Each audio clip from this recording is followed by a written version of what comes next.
تیار کردہ علمی کو گھر کراچی اللہ وقفا وسلام علی عباده الذین اصطفى اللهم صل علی محمد وعلی آل محمد كما تحب وترضى اما بعد. میرے بھائی اور دوستو، انسان مشاہدے سے جو کچھ سیکھتا ہے وہ ناقص ہے، دیکھنے سے جو سیکھتا ہے، سننے سے جو سیکھتا ہے، پڑھنے سے جو سیکھتا ہے وہ ناقص بھی ہے، اور اس میں خطا کا امکان ہی نہیں بلکہ خطا ہی خطا ہے. اور اللہ تعالیٰ جو آسمان سے علم اتارتا ہے اس کی پہلی سطر ہے الف لام میم ذالک الکتاب لا ریب فیہ. جو کچھ تمہارے سامنے آنے والا ہے وہ شک سے بالا تر چیز ہے. ایک شک ہوتا ہے، ایک مریا ہوتا ہے، ایک ریب ہوتا ہے. شک کا مطلب ہوتا ہے کہ دو چیزوں میں ایک چیز واضح نہیں ہے، اور مریا ہوتا ہے دو چیزوں میں کوئی چیز واضح نہیں لیکن ایک کی طرف رجحان غالب ہے. اور ریب ہوتا ہے کہ دو چیزوں میں تھوڑا سا تردد ہوا پھر فوراً ایک کا حق ہونا واضح ہو گیا. تو شک کے لیے سب سے ہلکا لفظ شک کے 3 درجے ہیں. اس میں جو لفظ ریب ہے یہ سب سے ہلکے معنی میں استعمال ہوتا ہے شک کے بارے میں. تو اللہ تعالیٰ نے یہاں لا مریت بھی نہیں فرمایا اور لا شک بھی نہیں فرمایا بلکہ لا ریب رسول. تو اس میں شک کا ادنا معنی بھی نہیں ہے، ادنا معنی بھی اس میں کوئی نہیں ہے. تو جو علم ہے قرآن کے ذریعے سے ملا ہے یہ شعبے سے بالا تر ہے. دوسرا فرمایا انہ لقول فصل، یہ فیصلہ کن ہے. تیسرا فرمایا لا تبدیل لکلمات اللہ، یہ ناقابل تبدیل ہے، اس میں کوئی شک نہ بڑھائی جا سکتی نہ گھٹائی جا سکتی. تیسرا فرمایا لا مبدل لکلمات، کوئی اور اس کو بدلنا چاہے تو وہ بھی نہیں بدل سکتا، نہ یہ خود بدلتا ہے نہ اسے کوئی بدل سکتا ہے.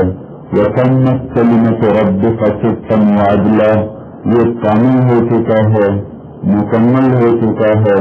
لا تبدیل لکلمات، اب یہ نہیں بدل سکتا. الیوم اکملت لکم دینکم، اس کو مکمل کیا ہے.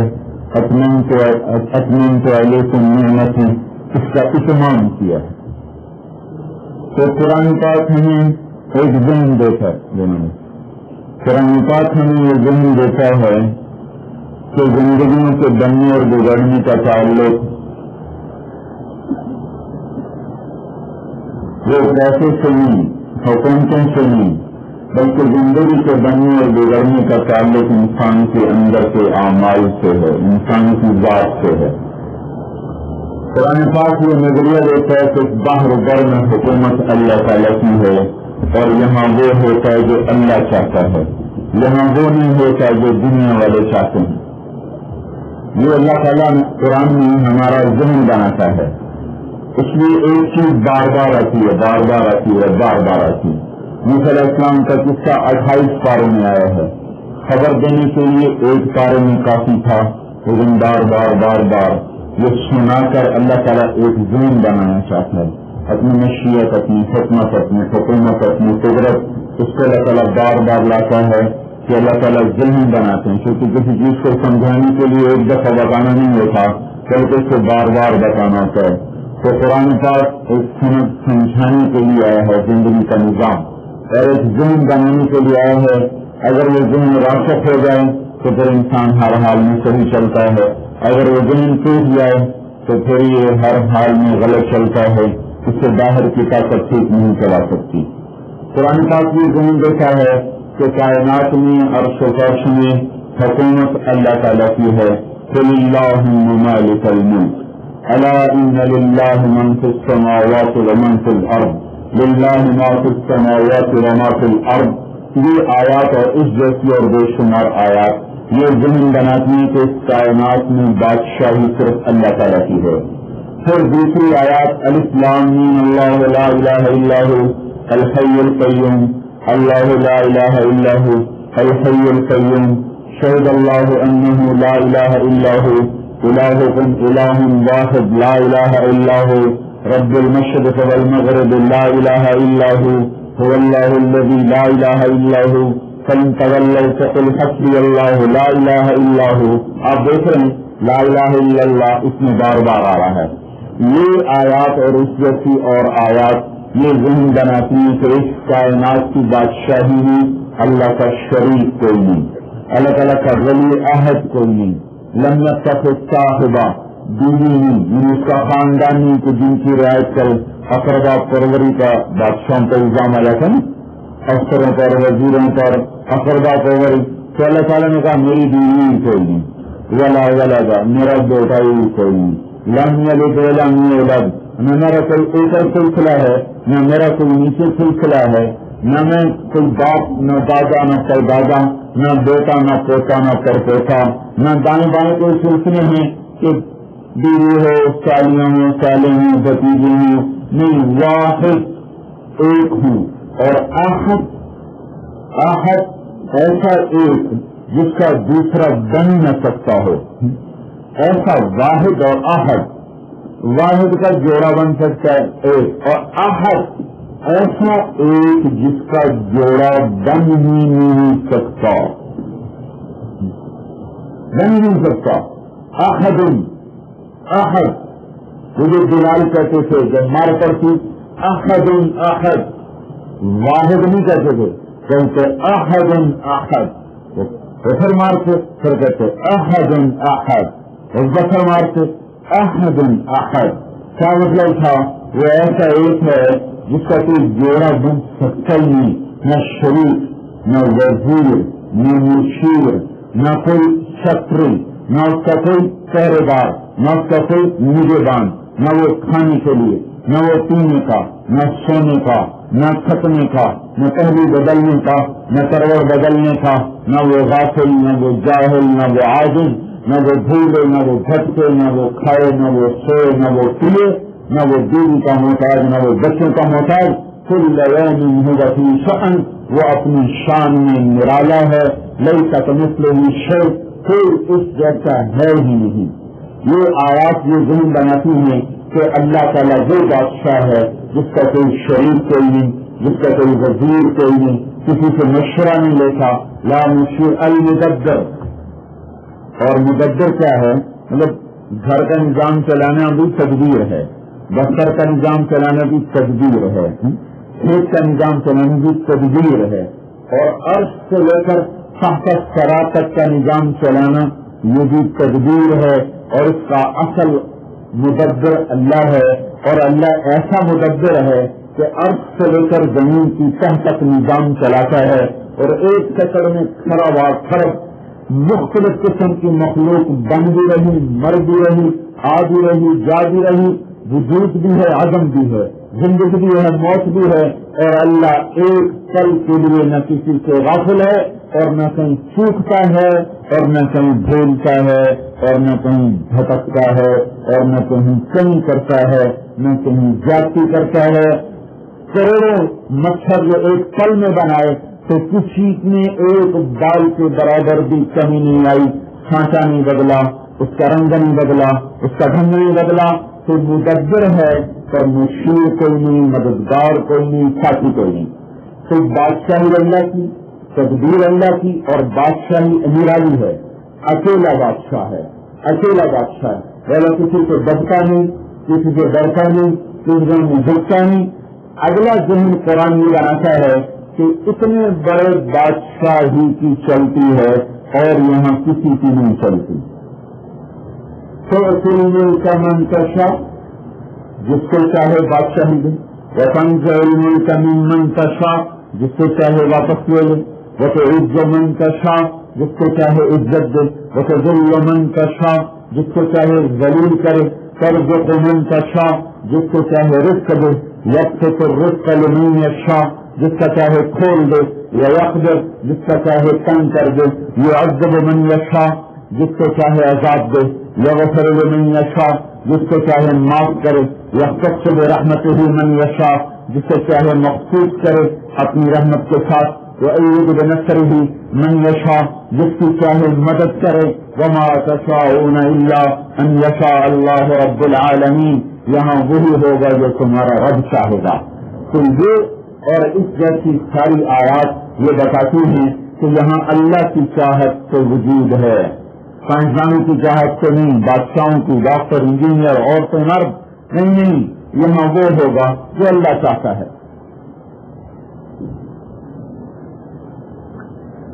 یہ تو قرآن ہے اور ایک حدیث پاک، عبدی انت تريد وانا اريد ولا يكون الا ما اريد، فیصلہ، اے میرے بندو، ایک تمہارا ارادہ ہے، ایک ہمارا ارادہ ہے۔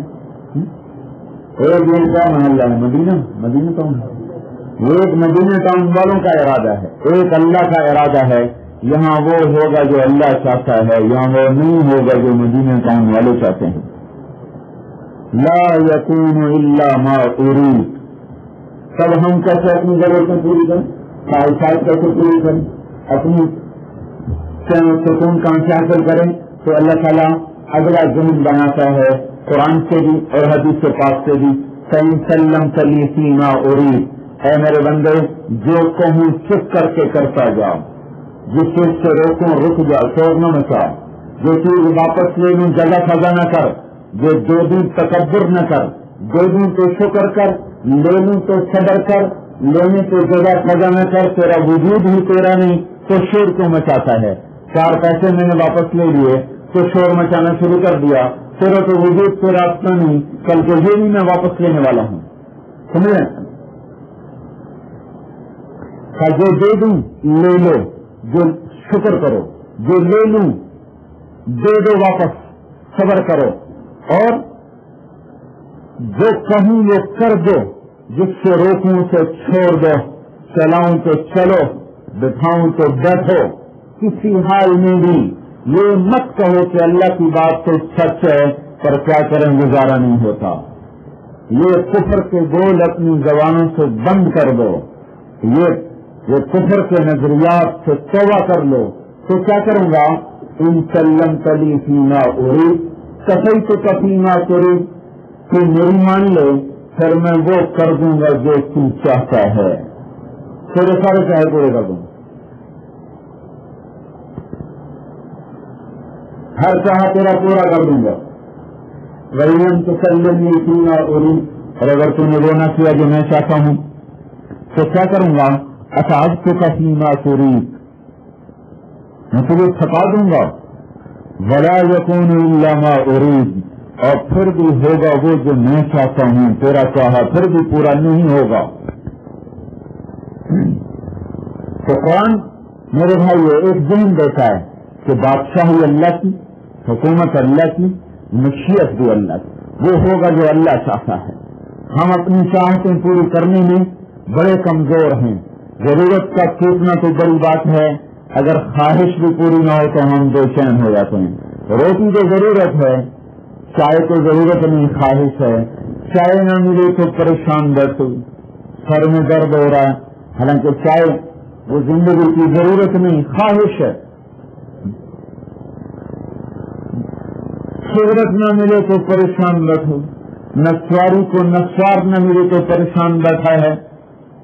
اتنے ہم کمزور ہیں اپنی خواہشات میں، ضروریات میں، تو ایک طریقہ اللہ بتا رہا ہے، وہ بتا رہا ہے کہ جو میں کہوں وہ کرتے جاؤ، جس سے روکو اس سے روک دو، اس سے رک جاؤ تو کیا کروں گا؟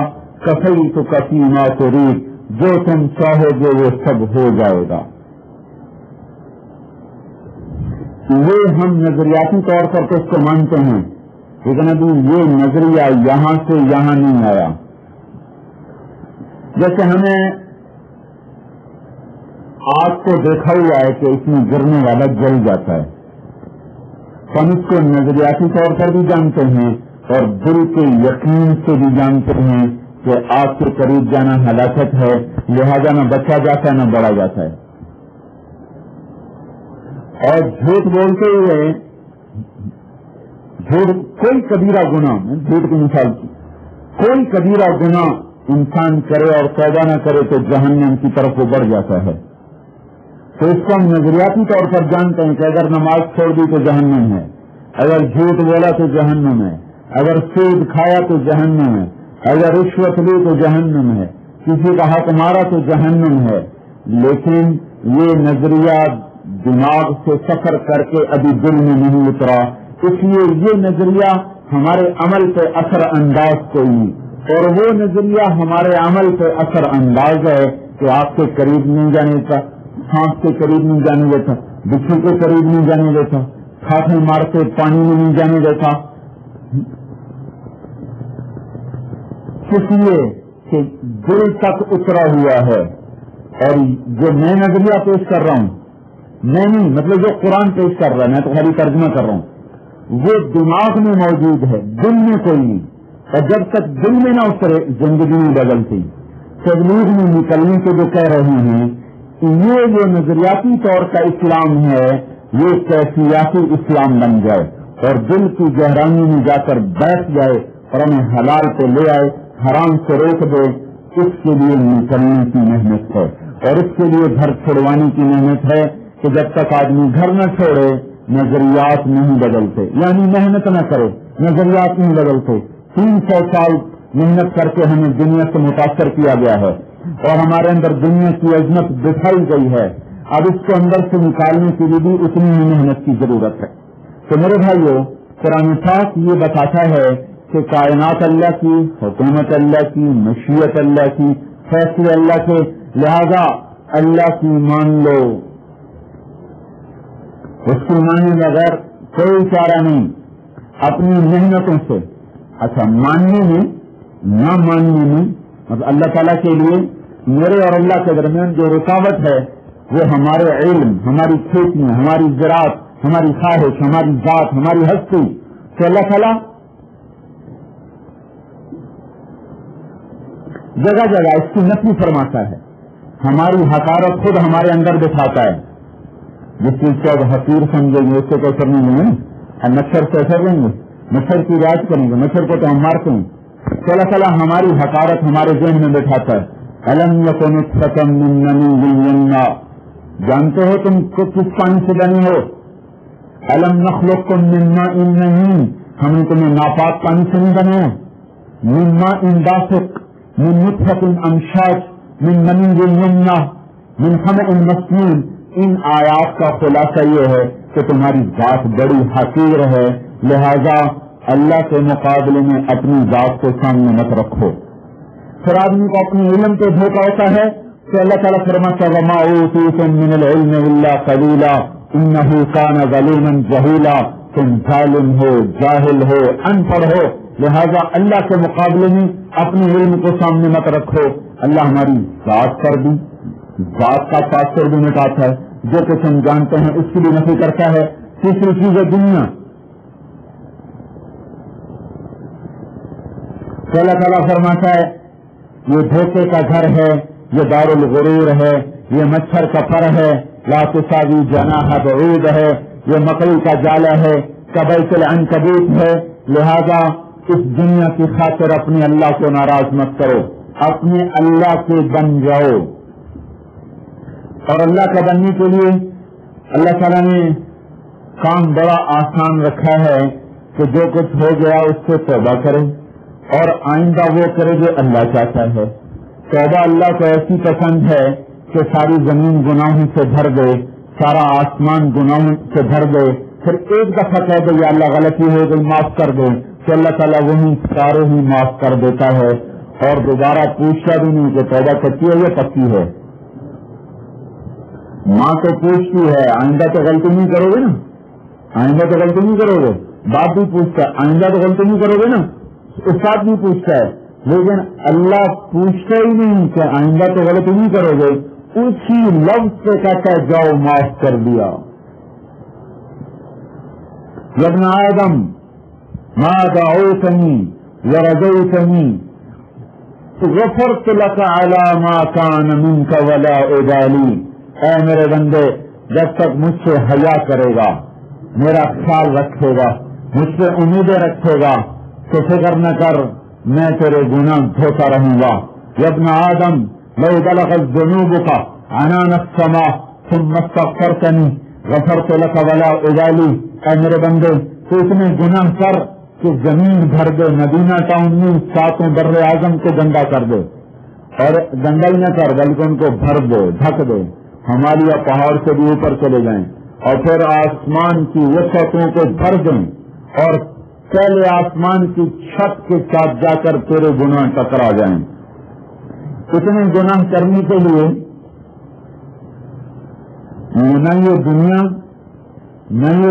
نہ یہ دنیا کافی ہے، نہ یہ زندگی کافی ہے۔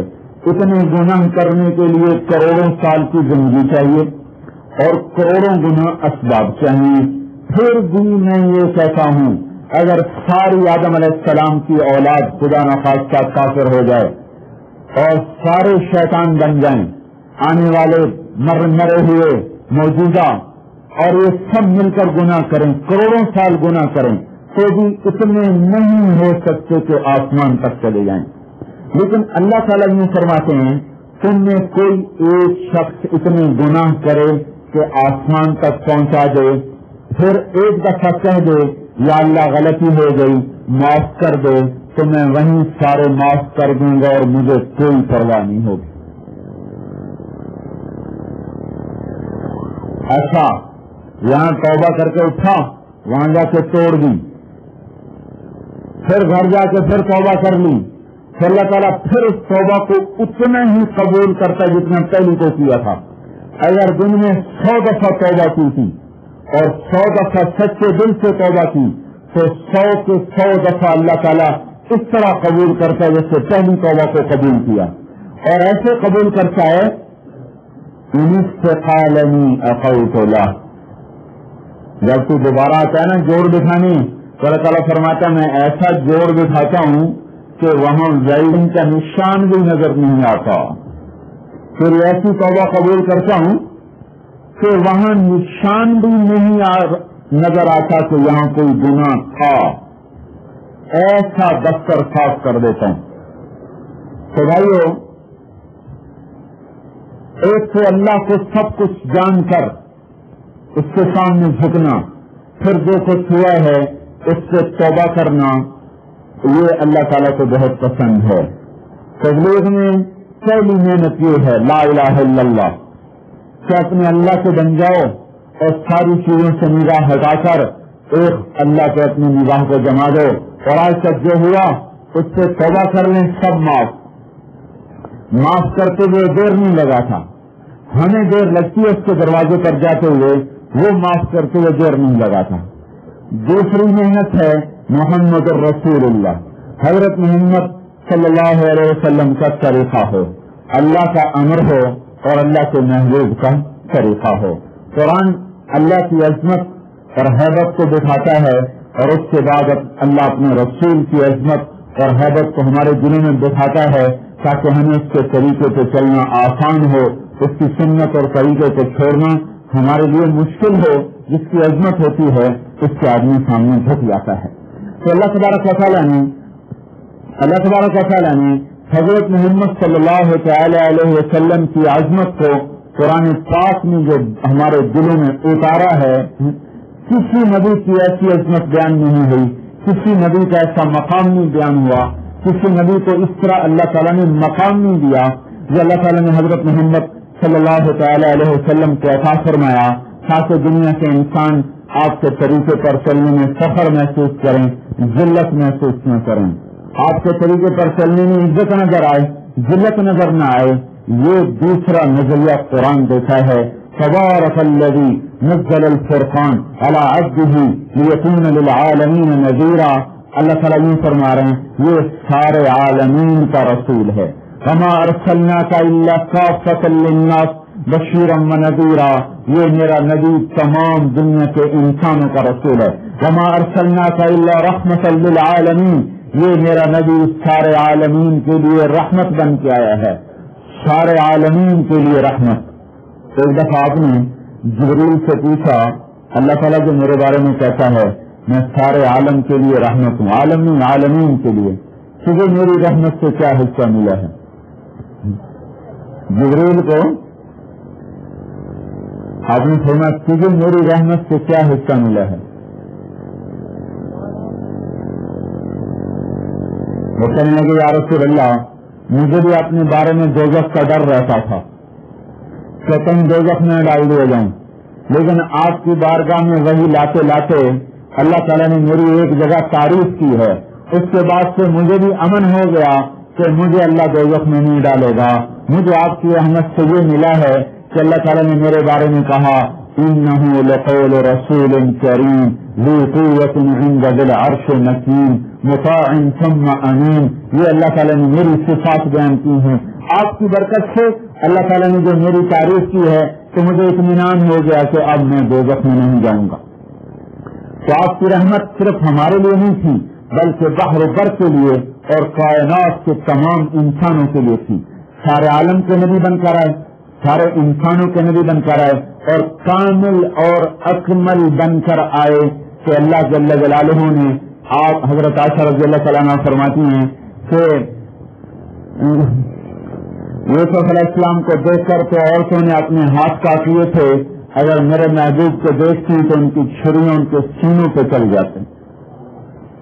اور فرمایا بارہا ایسا ہوا کہ گھر میں سوئی سے کپڑا سی رہی ہیں اور گھر میں چراغ تو ہوتا نہیں تھا، اندھیرا ہوتا تھا، سوئی جو گری اب کٹول نہیں ملی نہیں گئی، اتنے میں اللہ کے رسول تشریف لائے تو آپ کے چہرے سے نور سے سوئی جگمگانے لگتی تھی اور آپ کی شعاؤں سے وہ سوئی کو اٹھا لیا کرتی تھے۔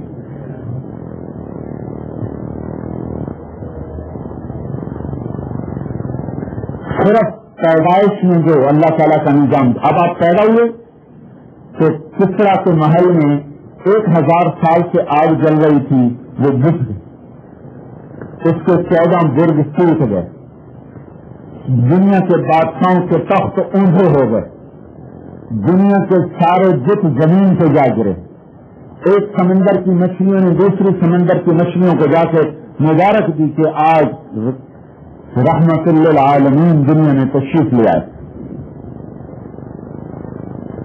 اور آپ ختنے سمیت پیدا ہوئے، آپ کا ختنہ نہیں کیا گیا، ناف بچے کا کاٹا جاتا، آپ کا ناف کٹایا آیا اور آپ دھلے دھلائے وجود میں آئے، باہر آئے، اور آتے ہی آپ نے انگلی آسمان کی طرف اٹھائی تو حضرت آمنہ پر سارا عالم روشن ہو گیا، آپ نے مشرق مغرب شمال جنوب ساری دنیا کو اپنی گھبرے میں بیٹھ کے دیکھا، اور جب گود میں لیا تو آسمان سے بادل اترا، اس بادل نے آپ کے اندر چھپا دیا اور بادل کے اندر سے آواز آئی سوفو بھی مشارق الارض و مغاربہا، اس بچے کو مشرق مغرب شمال جنوب میں پھراؤ، لیعرفوا جسمہ تاکہ جہان اس کا نام جانے، ونعتہ اس کی صفات جانے، وصورتہ اس کی ذات کو جانے کہ یہ کون آیا ہے، وآتوہ خلق آدم اس سے آدم علیہ السلام کے اخلاق دو، ومعرفت شیخ اور شیخ علیہ السلام کی معرفت دو، وشجاعت نوح اور نوح علیہ السلام کی بہادری دو، وخلت ابراہیم علیہ السلام کی دوستی دو، واستسلام اسماعیل علیہ السلام کی قربانی دو، وفصاحت صالح علیہ السلام کی خطابت دو، وحکمت لوط علیہ السلام کی حکمت دو، ورضا اسحاق علیہ السلام کی رضا دو، وبشرا یعقوب علیہ السلام کی بشارت دو، وجمال یوسف علیہ السلام جیسے خوبصورتی دو، وحبت شدت موسیٰ علیہ السلام کی شدت دو، وجہاد یوشع علیہ السلام کا جہاد دو، وحبت دانیال علیہ السلام کی محبت دو، ووقار الیاس علیہ السلام کا وقار دو، وقلب ایوب علیہ السلام کا دل دو، ولحن داؤد علیہ السلام کی شیریں زبان دو، وطاعت یونس علیہ السلام کی اطاعت دو، وزہد عیسیٰ اور عیسیٰ علیہ السلام کا زہد دو، عصمت یحییٰ علیہ السلام کا ان کو کی پاک دامنی دو، واغمسوہ فی اخلاق النبیین اور تمام انبیاء کے اخلاق سے اس بچے کو مزین کرو۔ یہ پیدا ہوتے ہی یہ تماشا ہوا، پیدا ہوتے ہی یہ استقبال ہوا کہ 1,24,000 نبیوں کی صفات آپ کے اندر منتقل کریں، پھر حبیب اللہ کی صفت اس سے اعلیٰ، ختم نبوت حبیب اللہ مطلب حبیب کا مقام کوئی نہیں پہچان سکتا، حبیب کا کوئی پہنچ نہیں سکتا، حبیب کا کوئی معنی کسی زبان میں ادا کیا جا نہیں سکتا، ابراہیم علیہ السلام خلیل ہیں اور حضرت محمد صلی اللہ علیہ وسلم حبیب ہیں.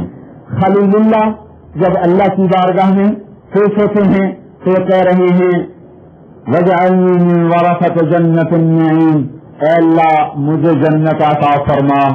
اور اللہ تعالیٰ کا حبیب جب پیش ہو رہا ہے تو اللہ تعالیٰ خود پہل کر کے فرما رہے ہیں اِنَّا أَعْطَيْنَاكَ الْكَوْثَرَ، اے ہمارے حبیب ہم نے آپ کو جنت کا وارث بنا دیا.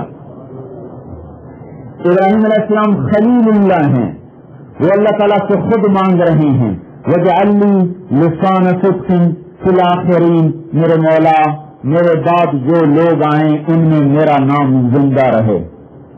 زندہ رہا ہر درود نماز کا کما صلیت علی ابراہیم ہے، کما بارکت علی ابراہیم ہے، یہ اس دعا کا نتیجہ ہے. مانگنے سے ملا، لیکن حبیب اللہ کو اللہ تعالیٰ نے بغیر مانگے فرمایا وَرَفَعْنَا لَكَ ذِكْرَكَ، اے میرے حبیب میں نے آپ کے نام کو بلند کر دیا. خلیل اللہ اللہ تعالیٰ کی بارگاہ میں یوں فرما رہے ہیں وَاجْنُبْنِي وَبَنِيَّ أَن نَّعْبُدَ الْأَصْنَامَ، اے اللہ مجھے اور میری اولاد کو بت پرستی سے بچا لے. اور اللہ تعالیٰ اپنے حبیب کو یوں فرما رہے ہیں إِنَّمَا يُرِيدُ اللَّهُ لِيُذْهِبَ عَنكُمُ الرِّجْسَ أَهْلَ الْبَيْتِ وَيُطَهِّرَكُمْ تَطْهِيرًا، اے میرے حبیب میں تیرے سارے گھر کو بت پرستی سے پاک کرنے والا ہوں اور پاک کر دیا. یہاں بن مانگے مل رہا ہے، وہاں مانگنے کو مل رہا ہے، وہاں مانگنے کو مل رہا ہے، یہاں بن مانگے مل رہا ہے. وہاں اللہ تعالیٰ کی بارگاہ میں خلیل اللہ کہہ رہے ہیں وَالَّذِي أَطْمَعُ أَن يَغْفِرَ لِي خَطِيئَتِي يَوْمَ الدِّينِ، اے میرے مولا میری خطائیں معاف کر دے.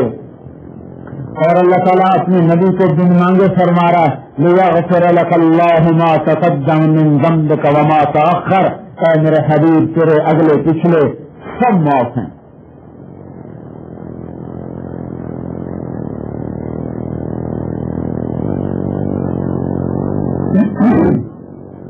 کلیم اللہ، کلیم اللہ، خلیل اللہ، حبیب اللہ. کلیم اللہ کہہ رہے ہیں رب اشرح لی صدری، اے مولا میرا سینہ کھول دے. اور اللہ نے کھول دیا. اور اللہ حبیب اللہ کو بن مانگے فرما رہے ہیں الم نشرح لک صدرک، اے میرے حبیب ہم نے آپ کا سینہ کھول دیا. کلیم اللہ کہہ رہے ہیں وَيَسِّرْ لِي أَمْرِي، میرا کام آسان کر، مانگ رہے ہیں. اور حبیب اللہ کو بن مانگے کہا جا رہا ہے وَوَضَعْنَا عَنْكَ وِزْرَكَ الَّذِي أَنقَضَ ظَهْرَكَ، اے میرے حبیب میں نے تیرے بوجھ ہٹا دیے، تیرا کام آسان کر دیا. اور داؤد نبی اللہ اور خلیفۃ اللہ ان کو اللہ تعالی حکومت دے کر ارشاد فرما رہے ہیں لا تتبع الہوا، اے داؤد خواہش کی غلامی نہ کرنا. لا تتبع الہوا، خواہش کی غلامی نہ کرنا. ان کو تو حکم دیا اور حبیب اللہ کی صفائی پیش کی. کیا کہا والنجم اذا ہوا، اور صفائی جو پیش کی ہے نا پوری جیسے عدالتوں میں ہوتی ہے قسم کھائی، جیسے ہمارے قسم کھا کر صفائی پیش کی جاتی. اللہ تعالیٰ کو قسم کھانے کی کیا ضرورت ہے؟ ہمارے ذہنوں پہ ہتھوڑا مار رہا ہے دیکھو میرے حبیب کا مقام کیا ہے، پھر بھی تم اس کی سنت کے خلاف کرتے. یہ کتنا جملہ ہمارے ماحول میں ہے کہ وہ سنت کی کوئی بات نہیں، کرو تو ثواب ہے، نہ کرو تو گناہ کوئی نہیں. یہ پتہ نہیں مفتی کہاں سے پیدا ہو جاتے ہیں. ہمیں تو 30 سال ہو گئے پڑھتے پڑھتے ابھی مفتی نہیں بنے. یہ مفت کے مفتی ہیں.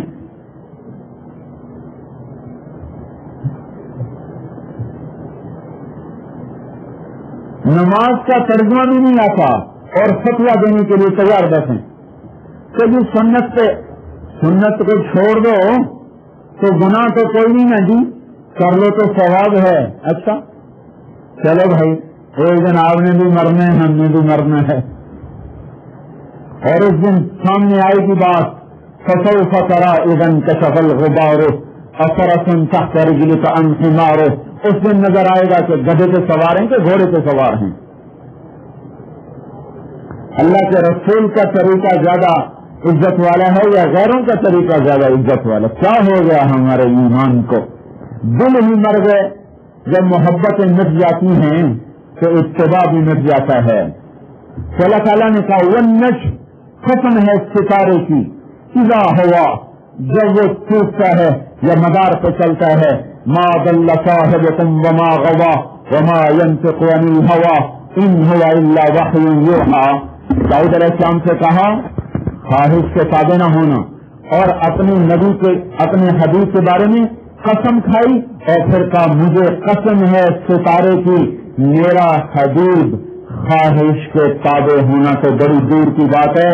یہ خواہش اگر اس سے کیا کر دے، یہ خواہش کے مطابق بولتا ہی نہیں، خواہش کے مطابق بولتا ہی نہیں. سمجھ میں آ رہی ہے بات؟ خواہش کے تابع ہونا یہ تو بڑا آگے کی بات ہے. خواہش کے مطابق بولنا یہ بھی میرے نبی نہیں، وہ اس سے بھی پاک ہے.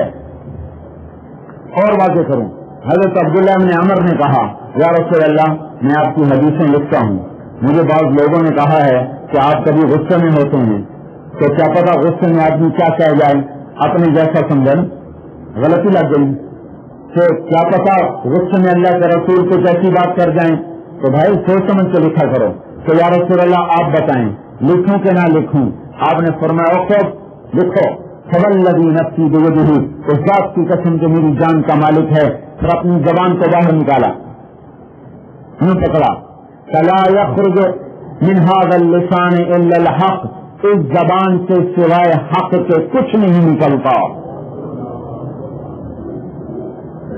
یہ آپ قرآن سے فرق دیکھ رہے ہیں، اللہ تعالیٰ کیسے اپنے نبی کا مقام قائم فرما رہا ہے. پھر موسیٰ علیہ السلام کو اللہ تعالیٰ نے طور پہ بلایا تو موسیٰ علیہ السلام دوڑے ہوئے آئے تو اللہ تعالیٰ نے فرمایا دوڑتے کیوں آئے ہو؟ ما عجلک عن قومک یا موسیٰ، اے موسیٰ دوڑتے کیوں آئے ہو؟ تو نے کہا یا اللہ یہ کیا کر دیا، کس کو سنانا چاہتے ہیں؟ 400 آدمی بیٹھے ہوئے، جتنا مجمع ہو اتنی آواز ہونی چاہیے. یہ آج کی جہالت ہے. 100 آدمی ہوتے ہیں 50 لاؤڈ اسپیکر ہوتے ہیں، سارے محلے کی نیند حرام کر دیتے ہیں. یہ حرام ہے ایسا کرنا. 10 آدمی درس میں بیٹھے ہوتے ہیں، سارے محلے کے درس سنا رہے ہوتے، حرام ہے. یہ مسجد کی بھی بے ادبی ہے اور پڑوسیوں کے حق تلفی ہے. اتنی آواز رکھو جتنی سمجھنے کی ضرورت ہے. تو موسیٰ علیہ السلام نے کہا یا اللہ میں دوڑ کے اس لیے آیا ہوں، عجلت الیک رب لترضی، اے اللہ میں اس لیے بھاگ کے آیا ہوں کہ مالک نوکر کو بلائے تو نوکر بھاگ کے آئے تو مالک کو خوشی ہوتی ہے، تو میں اس لیے بھاگ کے آیا ہوں تاکہ تو خوش ہو جائے. یہ بات سمجھیں آپ، لترضی تو خوش ہو جائے. اور اللہ تعالیٰ اپنے محبوب کو یوں فرما رہا ہے وَلَسَوْفَ يُعْطِيكَ رَبُّكَ فَتَرْضَىٰ، اے میرے حبیب آپ کو اتنا دوں گا کہ آپ راضی ہو جائیں گے. ہاں یہ آیت آپ کی شان میں سب سے بلند ہے، اس میں آپ کو سمجھا نہیں سکتا. آپ عربی نہیں سمجھے ہوئے، میرے پاس اردو کے اتنے الفاظ کوئی نہیں کہ میں اس آیت کی صحیح عظمت آپ کے سامنے پیش کر سکوں. یہ حضور صلی اللہ علیہ وسلم کی شان میں قرآن میں سب سے بلند آیت ہے. یہ قاب قوسین سے اونچی آیت ہے. یہ تو عوام میں مشہور ہے یہ، لیکن علمی بات یہ ہے کہ وَلَسَوْفَ يُعْطِيكَ رَبُّكَ فَتَرْضَىٰ، یہ آیت آپ کی شان میں سب سے بلند ہے. یوں سمجھیں کہ سارے جہان کو تو اللہ کہتا ہے مجھے راضی کرو، اور خود کہہ رہا ہے کہ میں اپنے حبیب کو راضی کروں گا. کیا کہنے اس محبوب کو؟ تو میرے بھائیو اللہ الہ الا اللہ، اس کو میں نے پہلے بیان کیا ہے کہ اللہ سے بن کے چلیں. کیسے چلیں؟ یہ کلمے کا دوسرا حصہ ہے محمد الرسول اللہ. حضرت محمد صلی اللہ علیہ وسلم کے طریقے کے پابند بن کے چلیں. اور طریقے کی پابندی تب آتی ہے جب عظمت محبت ہو. نہ عظمت ہے نہ محبت ہے تو ہم کہتے ہیں تبلیغ میں نکلو اور ان کے تذکرے کرو کہ تذکروں سے محبت پیدا ہوتی ہے. اور جان لگانے سے اور مال لگانے سے محبت پیدا ہوتی ہے، پھر اطاعت خود آتی ہے، پھر کوئی نہیں کہے گا کہ سنت ہے کوئی بات نہیں، وہ تو مر مٹیں گے۔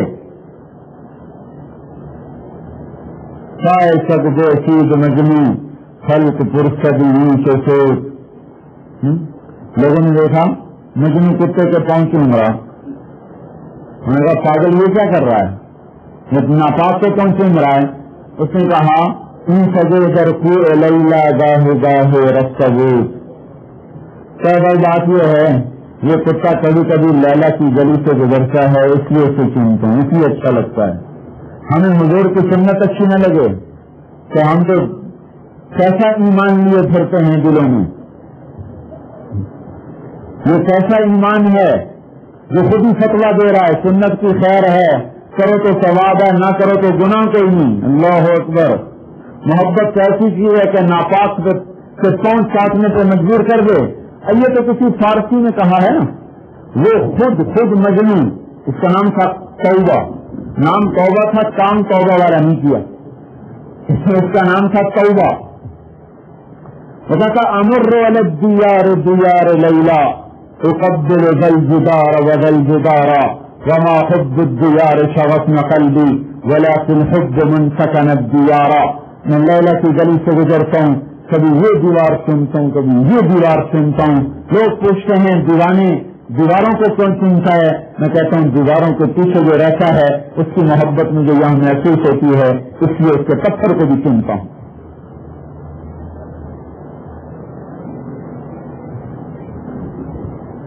محبت مشقت اور قربانیوں کے ساتھ اترتی ہے۔ نام غلام رسول اور کام باغی رسول، یہ کیسی غلامی؟ نام غلام نبی، کام ایک بھی غلامی کا کوئی نہیں۔ تو تبلیغ کوئی جماعت نہیں ہے کہ ہم آپ کو تبلیغی جماعت کا ممبر بنانے آئے ہیں، یہ کلمے کی محنت ہے کہ اللہ اور اس کے رسول کا ایسا تعلق قائم ہو جائے کہ دل میں اتر جائے لا الہ الا اللہ اور وجود میں اتر جائے محمد الرسول اللہ۔ لا الہ الا اللہ کی جگہ دل ہے اور محمد الرسول اللہ کی جگہ جسم ہے، گھر ہے، دفتر ہے، کاروبار ہے، تجارت ہے، معاملات ہے، زراعت ہے۔ یوں سمجھے کہ جب لا الہ الا اللہ کی جڑ دل میں لگتی ہے تو اس سے محمد الرسول اللہ کا تنا نکلتا ہے اور اس کے اوپر پھر شاخیں اور سایہ اور پھل اور پھول اور پتیاں اور ٹہنیاں، پھر کہیں اخلاق، کہیں کردار، کہیں امانت، کہیں دیانت، کہیں صدق، کہیں وفا اور کہیں صحابت اور کہیں پاک دامنی اور کہیں صداقت، کہیں شجاعت، کہیں نماز، کہیں روزہ، کہیں حج، کہیں زکات، کہیں حقوق العباد، کہیں خشیت، کہیں انابت، کہیں استعانت۔ یہ ساری صفات جب لا الہ الا اللہ کی جڑ دل میں اترتی ہے تو پورا وجود محمدی بن جاتا ہے اور پورا گھر محمدی بن جاتا ہے اور پورا دفتر محمدی بن جاتا ہے، پوری تجارت محمدی بن جاتی ہے، شادیاں محمدی طریقے پہ آتی ہیں، سارا نظام محمدی طریقے پہ آتا ہے جب لا الہ الا اللہ دل میں اتر جاتا ہے۔ تو تبلیغ یہ کوئی جماعت نہیں کہ ہم آپ کو تبلیغی جماعت میں شامل کرنا چاہتے ہیں، یہ کلمے کی محنت ہے۔ تو بھائیو اللہ کو اپنا بنا لیں اور اس کو اپنا بنانے کے لیے محمدی بننا شرط ہے۔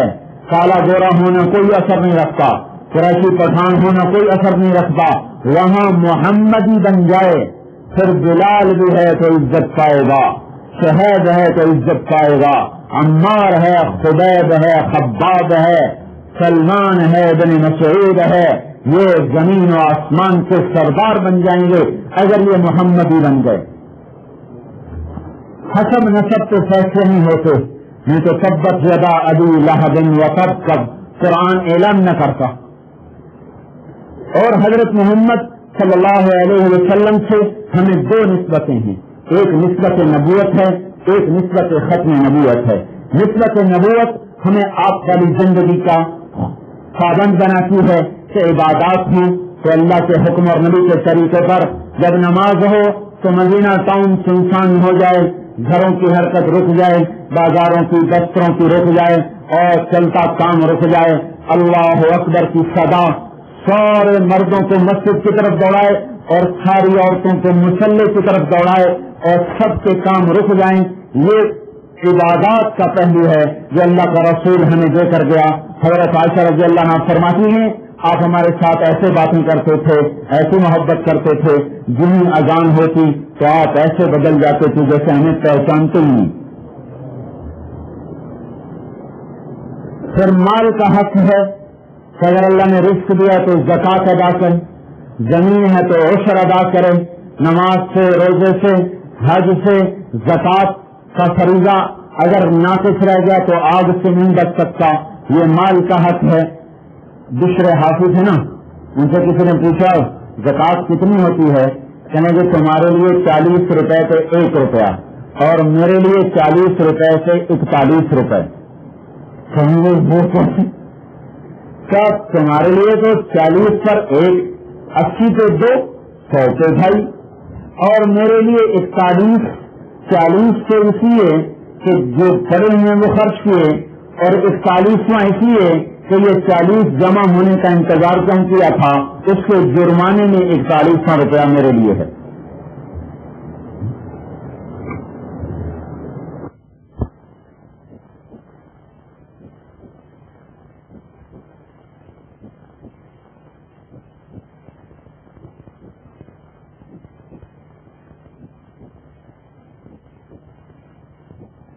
کی رکھ لو، کل کی ساری خرچ کر دو۔ آپ باغ میں تشریف لائے تو گری پڑی کھجوریں کھانے لگے۔ عبداللہ بن عمر صاحب تھے، آپ نے کہا عبداللہ کھاتے نہیں، کہ یا رسول اللہ مجھے بھوک نہیں۔ آپ نے ارشاد فرمایا مجھے بھوک ہے، آج چوتھا دن ہے میں نے کچھ نہیں کھایا۔ ارے عبداللہ وہ کیا دن ہوگا جب میری امت کے گھر میں 1 سال کی روٹی پڑی ہوگی، پھر بھی روزی کے بارے میں شک کریں گے کہ کہاں سے کھائیں گے، کہاں سے کھائیں گے۔ اور یاد رکھے عبداللہ، نہ میں کوئی خزانہ جمع کروں گا، نہ کوئی جرم جمع کروں گا، نہ کوئی دینار جمع کروں گا، نہ کل کے لیے کچھ بچا کے رکھوں گا۔ آپ تشریف لائے تو بلال رضی اللہ عنہ آپ کے خزانچی تھے، تو دیکھا ڈھیر پڑا تھا پر چادر پڑ گئی۔ آپ نے کہا بلال کیا ہے؟ کہ یا رسول اللہ کھجوریں ہیں کل کے لیے رکھی ہیں۔ کان سے قیا بلال ولا تخش من عمن بالعرش خلالا، اے بلال جا خرچ کر دو اور عرش والے سے تنگی قدر نہ کر۔ تو عبادات میں صرف نماز نہیں، مال کی عبادت زکوٰۃ ہے۔ سونا ہے اور تم زکوٰۃ نہیں دیتی، وہی سونا ان کے لیے سانپ بن جائے گا۔ پیسہ ہے جن کے زکوٰۃ نہیں دے، بھائی ہم نکالتے رہتے بھائی گنو کتنے ہیں، اس کی زکوٰۃ گن کے دو، پھر جھٹکا کے دو کہ زکوٰۃ دینے والا سخی نہیں ہوتا۔ اور اللہ تعالیٰ نے جنت الفردوس کو جب بنایا تو کہا بولو، ان کا اصلح المؤمنین، ایمان والے صلاح پا گئے۔ اللہ تعالیٰ نے کہا میری عزت کی قسم تیرے اندر بخیل داخل نہیں ہوگا۔ سمجھے بھائی، بخیل داخل نہیں ہوگا۔ زکوٰۃ دینے والے کو سخی نہیں کہتے، وہ تو فرض ادا کر کے نکل گیا، بخل سے نکل گیا، سخاوت میں نہیں آیا۔ اور اللہ تعالیٰ کو سخی محبوب ہے، پسند ہے۔ شیطان نے کہا عبادت گزار بخیل سے نہیں ڈرتا ہوں، فاسق فاجر سخی سے ڈرتا ہوں۔ تو یہ مال کا حق ہے۔ پھر اللہ تعالیٰ کے نبی کی طرف سے اخلاقیات ملے کہ ہمارا معاشرہ آج کا انتقامی معاشرہ ہے۔ بھائی بھائی کو معاف کرنے کو تیار نہیں، خامند بیوی کو معاف کرنے کو تیار نہیں، بیوی خامند کو معاف کرنے کو تیار نہیں۔ اور اللہ تعالیٰ کے نبی نے ہمیں اخلاق سکھائے اور معاشرہ دیے جس کی 3 بنیادیں بنائیں۔ تفصل من قطعت، میرے اخلاق یہ ہیں کہ جو توڑے اس سے جوڑو۔ وتعطی من حرمت، میرے اخلاق یہ ہیں جو نہ دو اس کے گھر جا کے دو۔ وتعف عن من ظلمت، جو ظلم کرے اسے معاف کر دو، یہ میرے اخلاق ہیں۔ اور آپ نے کہا میں ضامن ہوں، تم یہ 3 باتیں اپنا لو، جنت الفردوس میں گھر لے کے دے دوں گا۔ یہ وعدہ نماز سے نہیں ہے، یہ وعدہ اخلاق سے ہے کہ اپنے اخلاق بلند کرو اور جنت الفردوس میں اللہ تعالیٰ سے گھر لے لو. ایک صحابی آیا سامنے بیٹھا, یا رسول اللہ دین کسے کہتے ہیں؟ آپ نے کہا اچھے اخلاق. وہ یہاں سے اٹھا ادھر آ کے بیٹھا, یا رسول اللہ دین کسے کہتے ہیں؟ آپ نے فرمایا اچھے اخلاق. پھر یہاں سے اٹھا ادھر آ کے بیٹھا, یا رسول اللہ دین کسے کہتے ہیں؟ آپ نے فرمایا اچھے اخلاق. پھر یہاں سے اٹھا پیچھے آ کے بیٹھا, یا رسول اللہ دین کسے کہتے ہیں؟ آپ نے یوں مڑ کے دیکھا, کہ بھائی تو کب سمجھے گا؟ دین یہ ہے کہ غصے نہ ہوا کر. جو بھی اخلاق ہمارا تو انتقامی معاشرہ ہے. اگر میاں کی کسی سے لڑائی ہو جائے نا تو بیوی سے کہتا ہے تو گھر کو نہیں جاؤں نہیں تو میں ٹنگا بند ہوتا. اور بیوی کی کسی سے لڑائی ہو جائے تو وہ خامن سے کہتی اگر تو اس کے گھر میں گا تو یہ روٹی نہیں پکا کے دوں. یہ انتقامی اخلاق ہیں. بیٹی کا قاتل حبار بن اسود حضرت زینب کو برسا ماننے والا مکے میں آیا, یا رسول اللہ معاف کرنے, آدمی کا جو معاف کیا. چچا حضرت حمزہ کا قاتل سب سے زیادہ دنیا میں جو آپ کو دکھ پہنچا ہے روحانی طور پر وہ حضرت حمزہ کی شہادت کا پہنچا ہے کہ آپ اتنا روئے کہ آپ کی ہچکیاں لگ گئیں, یہاں تک کہ جبریل کو بھاگنا پڑا. یا رسول اللہ اللہ نے بھیجا ہے, کہہ رہے ہیں غم نہ کر, رو نہیں, میں نے حمزہ کو عرش پہ لکھا ہے حمزہ تو اسد اللہ و اسد رسول ہی, حمزہ اللہ کے رسول کا شیر ہے. اس کا قاتل مدینے میں مسلمان ہو کر آ کر معافی مانگی, صحابہ اٹھے قتل کرنے کے لیے, آپ نے کہا پیچھے ہٹ جاؤ, کلمہ پڑھ چکا ہے, ہم نے معاف کیا. پھر کہیں گے تو ویسی ہے, کبھی نہیں ویسی, کہ یہاں بیٹھو. سمجھے میرا چچا تو شیروں جیسا جوان تھا, اتنے سے قتل کیسے کر دیا, مجھے قصہ تو سنا. تو اس نے جب سارا قصہ سنایا تو پھر آپ جارو قطار ہونے لگے. پھر آپ نے فرمایا ویسی میرے سامنے نہ بیٹھا کر میرا غم تازہ ہو جاتا ہے, اس کے باوجود اس کو معاف کر دیا. نماز پڑھنا آسان ہے, 100 نفل کسی سے پڑھوا لو اور اس کو کہ اس کو معاف کر دو, کہے گا معاف کوئی نہیں کرنا, 1000 اور پڑھا لو. کہے گا 100 اور پڑھا لو, معاف کوئی نہیں کرنا. یہ نفاق کے جراثیم ہیں, اگر یہ لے کے مر گئے تو ہماری قیمت بہت تھوڑی پڑے گی. تو ہم اپنے اخلاق کو بنائیں. نماز پڑھنے, روزہ رکھنے, حج کرنے کے اپنے انوارات ہیں اور حسن اخلاق کے اپنے انوارات ہیں, جس سے اللہ کا رسول کہہ رہا ہے کہ قیامت کا دن ترازو میں سب سے وزنی عمل حسن اخلاق ہوگا. تو یہ ہم تبلیغ میں محنت کر رہے ہیں, کلمے پر, نماز پر, اخلاقیات پر, اخلاص پر, کہ اس ساری محنت سے مراد اللہ ہو, مقصود اللہ ہو, دنیا مقصود نہ ہو, بڑا بننا مقصود نہ ہو, اپنی مشہوری نہ ہو, اللہ کی رضا ہو, دنیا داخل نہ ہو. پتہ ہماری دنیا کتنی داخل ہو گئی ہے. مسجد میں ہے نا, نماز کا کیلنڈر لا کر لٹکائیں گے, نمازوں کے اوقات نیچے لکھا ہوگا مین الیکٹرک اسٹور مدینہ ٹاؤن. کیا مطلب مسجد میں بھی کاروبار کر گئے کہ ہماری دکان سے سودا لو.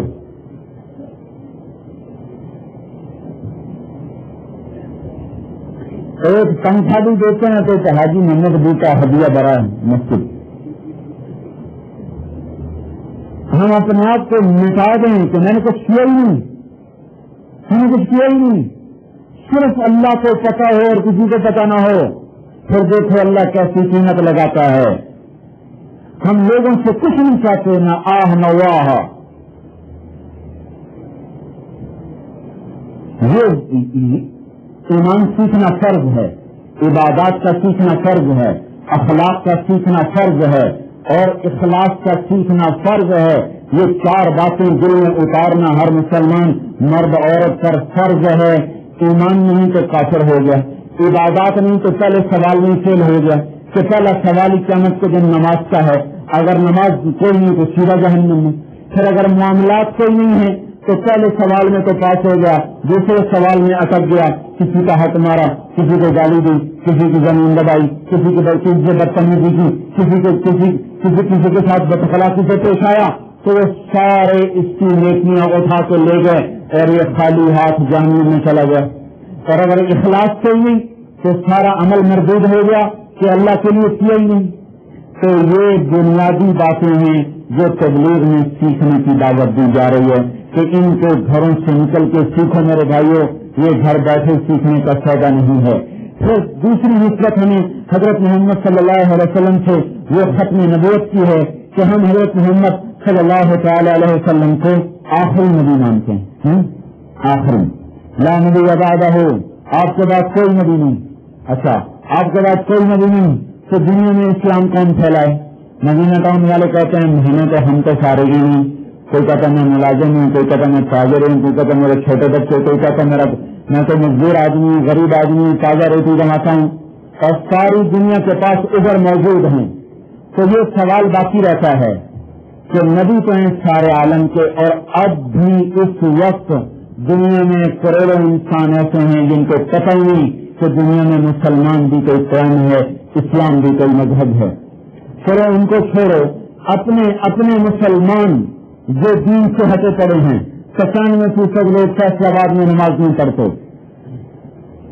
1000 میں سے 999 لوگ ہیں جو غلط طریقے سے کمائیاں کر رہے ہیں. 1000 میں ایک آدمی آپ کو ملے گا جو حلال کماتا ہو، اور وہ جو حلال کمانے والا ہے وہ ان میں اگر ان کو جمع کیا جائے تو ان میں آپ کو ایک بھی ایسا نظر نہیں آئے گا جو خرچ بھی صحیح کرتا ہو. لیکن تو سوال دو ہیں، کمایا کہاں سے تھا؟ دوسرا سوال کہاں خرچ کیا تھا؟ گھر سے ہی 2 کروڑ لگا دیے، شادی کے کوئی 50 لاکھ لگا دیے، ایک رات کا جوڑا ہی 1 لاکھ کا بنا دیا، تو اللہ تعالیٰ پوچھے گا نہیں بھائی میرے حلال کی کمائی ہے، اپنی بیٹی کو حلال کما کے دے رہے ظالم؟ یہ نہیں اللہ تعالیٰ پوچھے گا کہ اس 1 لاکھ کے جوڑے میں 10 غریب بچیوں کی شادی ہو سکتی ہے، یہ یہاں کیوں خرچ کیا تھا؟ یہ ساری عورتوں کی گردنیں پکڑی جائیں گی، یہ کریں ناک نہیں رہتی. حلال کمانا بھی فرض ہے اور صحیح جگہ پہ خرچ کرنا بھی فرض ہے. اگر غلط جگہ پہ خرچ ہوگا تو اس پر بھی پکڑے جائیں گے، کیونکہ پیسہ اپنا تو ہے نہیں، اللہ نے دیا ہے، مگر وہاں خرچ کرو جہاں اللہ کہتا ہے، وہاں مت خرچ کرو جہاں اللہ تعالیٰ ناراض ہوتا ہے. عثمان رضی اللہ عنہ کے پاس ایک سائل آیا، دروازے پہ پہنچا نا تو وہ بیوی سے لڑ رہے تھے، تم نے رات کو چراغ میں بتی موٹی ڈالی جس سے تیل زیادہ جل گیا. وہ کہنے لگا لے یہ اتنا بخیل آدمی جو چراغ کی بتی تو بیوی سے لڑ رہا ہو، یہ مجھے کیا دے گا؟ سر مشہوری سنی ہوئی تھی، اس لیے انہوں نے کہا چلو آزما تو لوں. جب دروازے پہ دستک دی، انہوں نے کہا جی میں سائل ہوں، نہ پوچھا کیا چاہیے کتنا چاہیے، گئے تھیلی اٹھا کے لائے، اس میں 3000 درہم تھے یا کتنے تھے، کہا لے جا. وہ حیران ہو کر کھڑا ہوگا، کہنے کا ایک بات تو بتاؤ، بیوی سے تو لڑ رہے تھے کہ بچی موٹی کر دی اور مجھے اتنے دے دیے جو آئندہ نسلوں کے لیے کافی ہیں، یہ کیا چکر ہے؟ کہنے لگے وہ اپنی ذات سے خرچ تھا، یہ اللہ کو دے رہا ہوں. تو خرچ کہاں کرنا ہے یہ بھی سیکھنا پڑے گا. تو اب نبی تو ہے کوئی نہیں، نبی آئے گا کوئی نہیں، تو یہ سوال اٹھتا ہے پھر کس کے ذمہ ہے اس بھٹکی انسانیت کو اللہ کا پیغام سنانا؟ ہم اپنے ذمہ نہ سمجھیں 1 منٹ کے لیے تو 4 ارب کافر ہیں، 1 ارب مسلمان ہیں. ان 1 ارب مسلمانوں میں کوئی 2% ہیں جو صحیح طریقے پر ہیں، 98% وہ خواہشات کی زندگی گزار رہے ہیں. آپ اس کا اپنے اندر سے سوال اٹھا کے اندر سے اس کا جواب تلاش کریں کہ ان ساری دنیا کے انسانوں کو اسلام کا پیغام پہنچے اور یہ 1 ارب مسلمان پیدا کریں. یہ بڑی ذمہ داری کس سے آتی ہے؟ تو تبلیغ میں یہ دوسری محنت ہو رہی ہے، یہ دوسری بات سمجھانے کی کوشش ہو رہی ہے کہ تبلیغ اپنا کام سمجھیں، تبلیغی جماعت کا کام نہ سمجھیں. ہم اس لیے تبلیغ میں نہیں جاتے کہ ہم نے تبلیغی جماعت میں وقت لگایا ہوا ہے یا ہم نے رائن میں چھوڑا ہوا ہے، اس لیے نہیں، یہ اللہ تعالیٰ کہہ رہا ہے کنتم خیر امۃ اخرجت للناس تأمرون بالمعروف وتنهون عن المنکر وتؤمنون باللہ.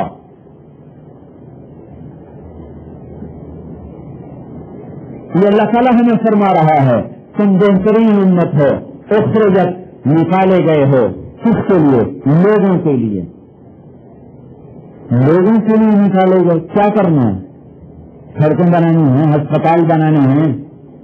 نہیں، وہ کام کرنا ہے جو تمہارے سوا کوئی نہ کر سکے. کیونکہ ہسپتال تو کافر بھی بنا سکتا ہے. گنگا رام کا ہسپتال ابھی بھی کھڑا ہوا ہے، گلاب دیوی ہسپتال ابھی بھی موجود ہے، لیڈی ولنگٹن ہسپتال ابھی بھی موجود ہے. تو معلوم ہوا کوئی اور کام ہے جو تم سے لینا ہے، جو صرف تم کر سکتے ہو اور کائنات کا کوئی فرد نہیں کر سکتا. وہ ہے تأمرون بالمعروف وتنہون عن المنکر وتؤمنون باللہ، کہ تم بھلائی پھیلاؤ یعنی کلمہ پھیلاؤ اور برائی مٹاؤ یعنی شرک مٹاؤ. یہ کام صرف تم کر سکتے ہو. اور اخرجت کا جو لفظ ہے یہ یہاں جو معنی دے رہا ہے یہ بہت عظیم الشان معنی دے رہا ہے. اخرجت کا مطلب یہاں آپ یوں سمجھیں کہ آپ کے گھر میں ولیمہ ہے اور آپ نے ایک کو فون کیا، ایک کو کارڈ بھیجا، ایک کے پاس نوکر بھیجا کہ ہمارے ولیمے میں تشریف لائیں، اور ایک کے پاس آپ خود چل کے گئے تو آپ میرے گھر ولیمے میں تشریف لائیں. جس کے گھر آپ خود چل کے گئے ہیں اس کو آپ نے سب سے زیادہ عزت دی ہے. یہ میری بات نہیں ہے. ہمارے دیہاتوں میں ہمارے ہاں اس کو اتنا پرکھا جاتا ہے کہ وہ یاد رکھتے ہیں کہ فلاں کو ہم بلانے گئے تھے، وہ ہمیں بلانے آئے گا تو ہم جائیں گے، اگر نوکر بھیجے گا تو ہم نہیں جائیں گے. ہمارے دیہاتوں میں اتنا دستور ہے. ایک دفعہ میں گیا تھا جماعت میں باہر، تو میں نے گھر فون کیا، میرے چچا نے اٹھایا. میں نے کہا وہ آج تو فلاں عزیز کی شادی تھی، آپ گئے نہیں؟ کہیں گے میری بیٹی کی شادی ہوئی تھی نا تو میں خود بلانے گیا تھا. ان کی بیٹی کی شادی تھی، انہوں نے نوکر بھیجا تھا، میں نہیں جاؤں گا. خود بلانا اعزاز سمجھا جاتا ہے. مطلب میں یہ بتانا چاہتا ہوں خود بلانے کے لیے جانا. تو لفظ اخرجت یہاں یہ مطلب ادا کر رہا ہے کہ اے امت محمد تمہارا رب تمہیں خود بلانے آیا ہے. تمہارے دروازے سے آیا کھڑا تمہیں بلانے کے لیے، آؤ. اخرجت یہ بڑا عجیب لفظ ہے. اخرجت میں کئی لفظ استعمال ہو سکتے، ظہرت، طلعت، خرجت، برزت، خلقت، نشأت، انشأت، اخرجت. ہزاروں لفظ چھوڑ کے اخرجت کا لفظ اللہ تعالیٰ نے استعمال فرمایا. ہمیں ایک مقام بخشا ہے اور ہمیں ذمہ داری سمجھائی ہے کہ تمہیں میں نے بلایا ہے، آ جاؤ. کس لیے بلایا ہے؟ اسلام پھیلانے کے لیے. اور جسے خود بلایا جائے اس کا اعزاز بھی زیادہ ہوتا ہے. جسے خود بلایا جائے اس کی کمیوں سے چشم پوشی بھی کی جاتی ہے. جسے خود بلایا جاتا ہے اس کو آگے آگے بٹھایا جاتا ہے. اور نوکر کے ہاتھ سے پانی ایسے ذرا چھلکا اور دسترخوان پہ گرا تو آپ نے ایسی تھوڑی نظروں سے، غصے بڑی نظروں سے دیکھا، بدتمیز پانی گراتا ہے. جس سے خود بلا کے لائے تھے اس کے ہاتھ سے پورا جگ گر گیا دسترخوان پہ تو آپ اس سے بھی لڑیں گے. آپ کیا چھپڑی آدمی کو لگے پانی بھر لے کے ایسا کرتے ہی نہیں کرتے. کیوں؟ اس سے کپڑا گرا تو ڈانٹا، اس سے جگ ہی گر گیا تو اچھا کوئی ابھی کسی پیپر لانا یہ خوش کر دو، تھوڑی والا خوش کرو. یہ سنت کے ساتھ اللہ نے کیا ہے. موسیٰ علیہ السلام کی قوم نے بچڑے کی پوجا کی. اللہ نے کہا ان کی پیدا یہ ہے انہیں قتل کرو. تو وہ کہیں گے اللہ سے جاؤ ویسے ہی معاف کر دو، اللہ سے کرو. موسیٰ علیہ السلام کو طور پہ آئے، یا اللہ میری قوم کو معاف کر دو. اللہ تعالیٰ نے فرمایا تیری قوم کو معاف کر دیا ہے پر معافی قتل ہے.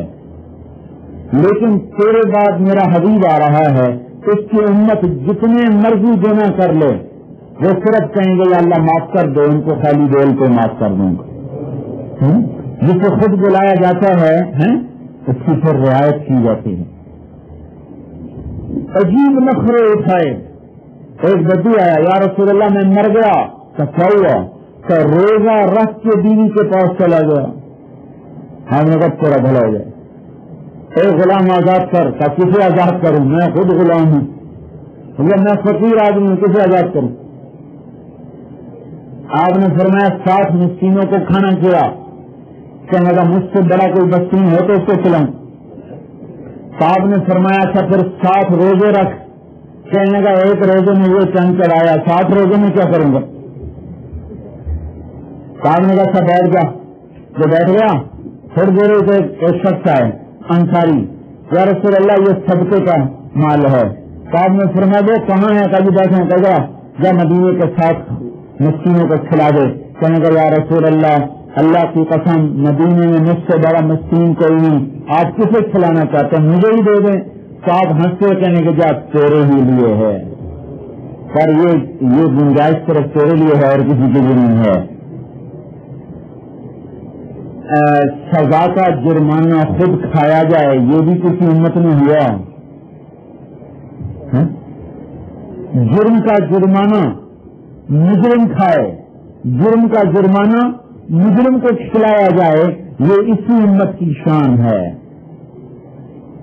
اخرجت اللہ تعالیٰ کرم میں تمہیں خود بلانے آئے ہوں، آ جاؤ. کیا کرو؟ تبلیغ کرو. اور کیا کرو؟ تبلیغی جماعت والوں کی وجہ سے نہیں، میرے حکم کی وجہ سے تبلیغ کرو. ہم ساری دنیا کے انسانوں کو اللہ کا پیغام پہنچانے کے مکلف ہیں. اس وجہ سے نہیں کہ ہم تبلیغی جماعت والے ہیں، اس وجہ سے کہ ہم حضرت محمد صلی اللہ علیہ وسلم کو آخری نبی مانتے ہیں. اور سارے عالم میں اس کی صدا لگانا اپنے ذمے سمجھتے ہیں. فَلْيُبَلِّغِ الشَّاهِدُ الْغَائِبَ. آپ نے فرمایا غائبین تک شاہدین میری بات پہنچا دی. اور یہاں لفظ شاہد استعمال ہوا ہے. عالم، عامل، دو لفظ اور بھی آ سکتے تھے. عالم میری بات آگے پہنچائیں، عمل والے میری بات آگے پہنچائیں، یہ نہیں کہا کہ شاہدین میری بات غائبین تک پہنچائیں.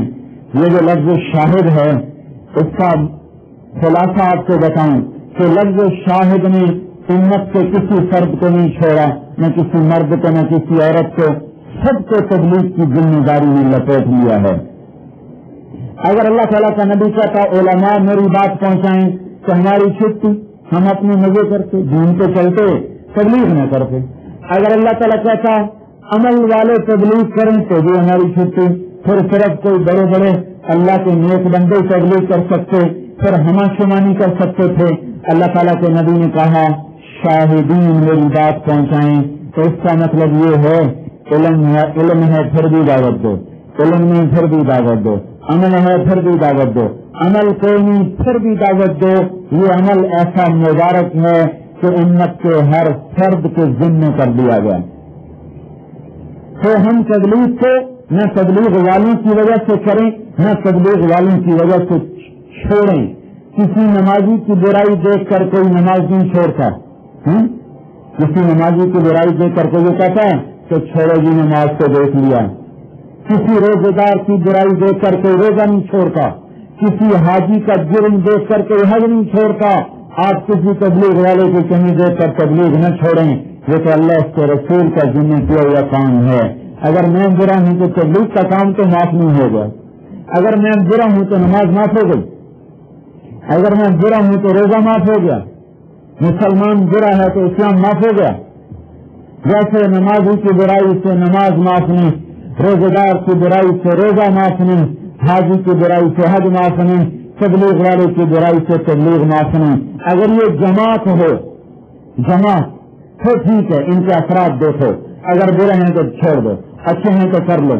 یہ جماعت نہیں ہے، یہ تبلیغ کے کام کا تعلق ختم نبوت سے ہے کہ ہم نے اللہ کے رسول کو آخری نبی مانا ہے. اس عقیدے کی وجہ سے دنیا میں اسلام پھیلانا ہمارے ذمہ ہے. تو بھائیو، میرے ساری بات کا خلاصہ یہ دو باتیں ہیں کہ ہم اپنے اللہ کی مان کے چلیں اور اس کے محبوب کے طریقے کو اپنا کے چلیں، اس کو سیکھنے کے لیے نکلیں۔ دوسری بات یہ ہے کہ ہمارے نبی آخری نبی ہیں، آپ کا پیغام اوروں کو بھی پہنچائیں کہیں۔ دیکھو ایک بات واضح کروں، لوگ نہیں سمجھتے ہیں خود عمل کوئی نہیں اوروں کو کیا کہنا، یہ بات غلط ہے۔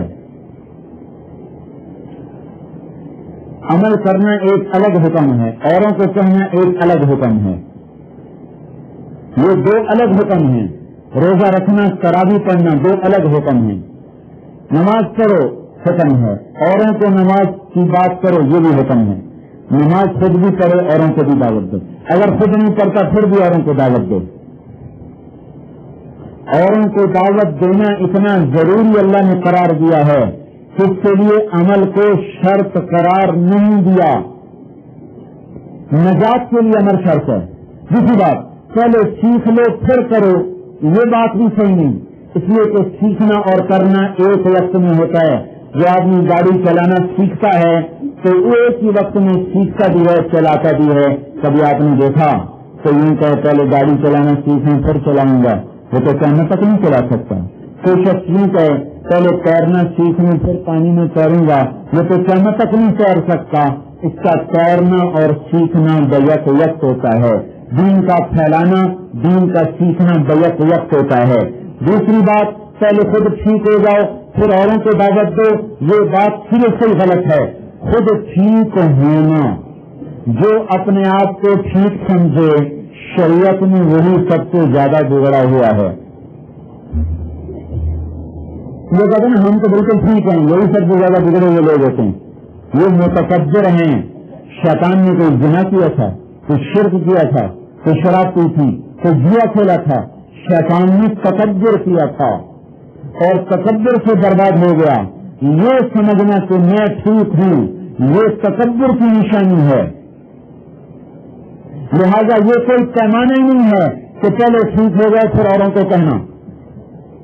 اس لیے کہ جو آدمی جتنا ٹھیک ہوتا ہے نا وہ اتنا اپنے کو برا سمجھتا ہے، اتنا اپنے آپ کو بگڑا ہوا سمجھتا ہے، اتنا اپنے آپ کو حقیر سمجھتا ہے۔ لہٰذا یہ تصور تو کبھی آ سکتا ہی نہیں کہ میں ٹھیک ہو گیا ہوں۔ جسمانی صحت میں تو آدمی دعویٰ کر سکتا ہے میں ٹھیک ہوں، لیکن ایمانی صحت میں جتنا ایمان بڑھتا ہے اتنی تواضع بڑھتی ہے، اتنی اپنی نفی بڑھتی ہے۔ تو لہٰذا یہ کہنا کہ پہلے خود ٹھیک ہو جائے پھر اوروں کو تبلیغ کرو، یہ سیریسلی غلط ہے۔ اچھا اب میں ٹھیک ہو گیا ہوں، اب میں تبلیغ کروں گا تو یہ تو چلو قدم تو متکبر ہو گیا، اس کی تبلیغ تو اسے بے وقت نہیں ہو جائے۔ جو یوں کہے میں بھی بے عمل ہوں میرے مولا، تیرے بندوں کو دعوت دیتا ہوں، میں بھی شاید ٹھیک ہو جاؤں، مجھے بھی اللہ راہ راست مل جائے، یہ وہ جذبہ ہے جو اللہ اندر میں دیکھنا چاہتا ہے۔ پھر پہلے اپنے گھر کو ٹھیک کرو پھر اوروں کو ٹھیک کرو، یہ جملہ بھی غلط ہے۔ ٹھیک کرنا کوئی آپ کے ہاتھ میں ہے، آپ اپنے گھر کو ٹھیک کر سکتے ہیں؟ حضور صلی اللہ علیہ وسلم اپنی چچا کو ہدایت نہ دے سکے، بنو ہاشم کو ہدایت نہ دے سکے، وہ تو اللہ کے رسول کے ہاتھ میں نہیں ہے کہ وہ کسی کے دل میں ایمان اتار دیں۔ مگر ہاں اپنے گھر پر بھی لفظ بدلیں، ٹھیک کرنے کا لفظ نہ کہو، مگر اپنے گھر پر بھی محنت کرو، اپنے پڑوس پر بھی محنت کرو، ساری دنیا میں بیک وقت محنت کریں۔ اس لیے میرے بھائیوں، خدا نہ خواستہ اگر اپنے گھر کا ٹھیک ہونا مقدر میں نہیں ہے تو پھر اوروں کو پر محنت کرنی چھوڑ دیں۔ اپنا گھر تو ٹھیک نہیں اوروں کو تبلیغ کرتے ہیں، یہ تانا تو نبیوں کو جا کے پڑے گا۔ حضور رسول پاک صلی اللہ علیہ وسلم نے مکہ چھوڑ دیا جبکہ سارا بنو ہاشم ابھی کافر پڑا ہوا تھا۔ بنو ہاشم میں حضرت علی، حضرت عباس، حضرت عقیل، حضرت حمزہ، 4 آدمی مسلمان، باقی سارا خاندان ابھی کافر ہے، لیکن آپ نے قبیلوں کو دعوت دی، عام قریش کو دعوت دی۔ جب انہوں نے ٹھکرا دیا تو چھوڑ کے مدینہ چلے گئے، کیسر کو دعوت دی، کسرا کو دعوت دی۔ یہ انتظار نہیں کیا کہ پہلے بنو ہاشم مسلمان ہو جائیں، پھر بنو امیہ مسلمان ہو جائیں، پھر بنو عبد المناف مسلمان ہو جائیں، پھر قصی بن کلاب مسلمان ہو جائیں، اصحاب حذیل ہو جائیں، اب تیم ہو جائیں، اب بنو عدی ہو جائیں، اب بنو کعب ہو جائیں، بنو فہر ہو جائیں، بنو غالب ہو جائیں، اچھا اب سارا قریش مسلمان ہو گیا، اب میں مدینے جا کے تبلیغ کرتا ہوں، یہ سنت سے ثابت نہیں ہے۔ بیج بکھیرو، جس دانے کے مقدر میں پھٹنا ہے وہ درخت بن جائے گا۔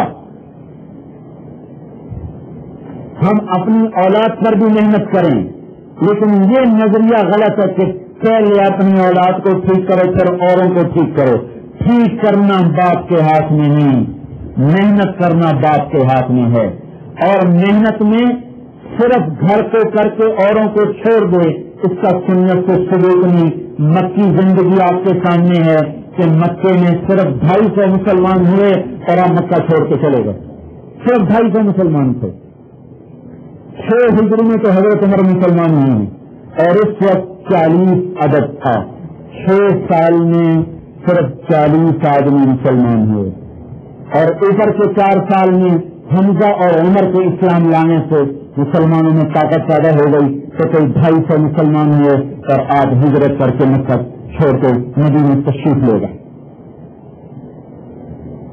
محنت بیک وقت ہے، اپنے پر بھی گھر والوں کا حق زیادہ ہے، اولاد سے زیادہ محنت کریں۔ اسے ہم چلہ کہتے، چلہ باہر لگائے، سال اپنے گھر پہ محنت، 10 مہینے بچوں پہ محنت کرے، لیکن یہاں بچوں پہ کون محنت کرتا ہے؟ بچے کا اسکول میں لیا گیا، دفتر میں لیا گیا، دکان میں، پھر بچے سکول سے آئے تو ٹیوشن ماسٹر نے پکڑ لیا، وہ پکڑ گئے ٹیوشن ماسٹر کے پاس، اور اتنے میں شام ہو گئی تو ٹیلی ویژن کھل گیا۔ اب ماں بھی ٹیلی ویژن کے سامنے، اور ابا آیا تھکا تھکایا، روز اٹھا کے وہ سو گیا، یا اس نے بھی کوئی پروگرام دیکھا، پھر یہ بھی سو گیا وہ بھی سو گیا۔ آپ بچوں کو محنت کون کرتا ہے؟ تو ان کو تو حوالے کے سکول ماسٹروں کے ہاتھ میں، تو سکول ماسٹر بھی تربیت کر سکتے ہیں۔ آج کل کے اسکول ماسٹر جو صرف تنخواہ لینا جانتے ہیں، میں جب تھا نا 9ویں جماعت میں آیا نا سینٹرل ماڈل اسکول لاہور میں، تو میرے اردو کے استاد تھے آسم صاحب، تو میں نے کہا سر کچھ مجھے ٹائم چاہیے، مجھے کچھ اردو ادب کرنا ہے۔ فرمائیں گے بیٹا جب مرضی آ جائے، میں اپنا علم بیچا نہیں کرتا، حکومت جو مجھے تنخواہ دیتی ہے اس میں میرا پورا گزارا ہو جاتا ہے، تم جب بھی آؤ گے میں تمہیں پڑھا دوں گا، میں علم کو بیچا نہیں کرتا۔ ایسے استاد کو کچھ تربیت کر سکتے تھے، یہ آج سے کیا کریں گے؟ وہ صرف پیسے کمانے کی مشین ہے۔ تو اولاد کے آج کون سے ماں باپ ہیں جو محنت کر رہے ہیں؟ یہ محنت کر رہے ہیں، اسکول پڑھاؤ، ٹیوشن پڑھاؤ، کے درمیان میں کوئی مرا کاری آ کر 15 منٹ ان کو الٹا سیدھا قاعدہ بھی پڑھا جاتا ہے، چل بھائی ہم نے بچوں کی تربیت کر دی۔ یہ کیا تربیت ہے؟ ان کو جنگل کا جانور بنا دیا۔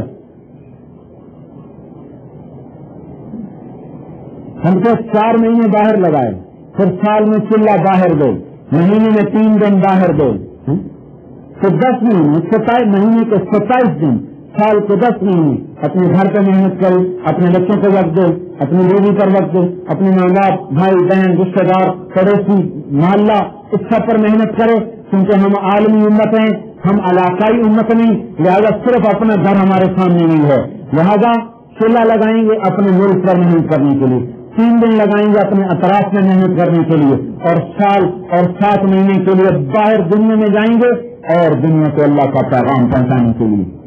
کیا پتہ باہر والے ہم سے آگے نکل جائیں، اور ہمیں بھی دیکھ کے آ رہے ہیں۔ سینی گارڈ کا جو اجتماع تھا، یا جو ہمارا سفر ہوا، سینی گارڈ کے اجتماع میں جو تشکیل ہوئی وہ 25% تھی، یعنی ٹوٹل مجمع کا 25% اللہ کے راستے میں نکلا۔ رائمنڈ کے اجتماع میں دانتوں پسینہ آتا ہے سارے سال کی محنت، اور 5% سے تشکیل ابھی تک نہیں بڑھی، یعنی آنے والے مجمع میں سے 5% جماعت میں جاتے ہیں، 95% گھر لوٹ جاتے ہیں۔ سینی گارڈ کی 1.25 لاکھ کی آبادی مسلمانوں کی، اور سارا یورپین ماحول، امریکن ماحول، اس میں آنے والے مجمع کا 25% اللہ کے راستے میں نکلا۔ ابھی فیصلہ آباد کا اجتماع بھی ہو رہا ہے 14 تاریخ کو، اس میں بھی دیکھ لینا شاید 1% بھی مشکل سے نکلے۔ رب کا مبلغ عوام انسان، ہم سے بات لے کر اگلے ہم سے آگے نکل گئے۔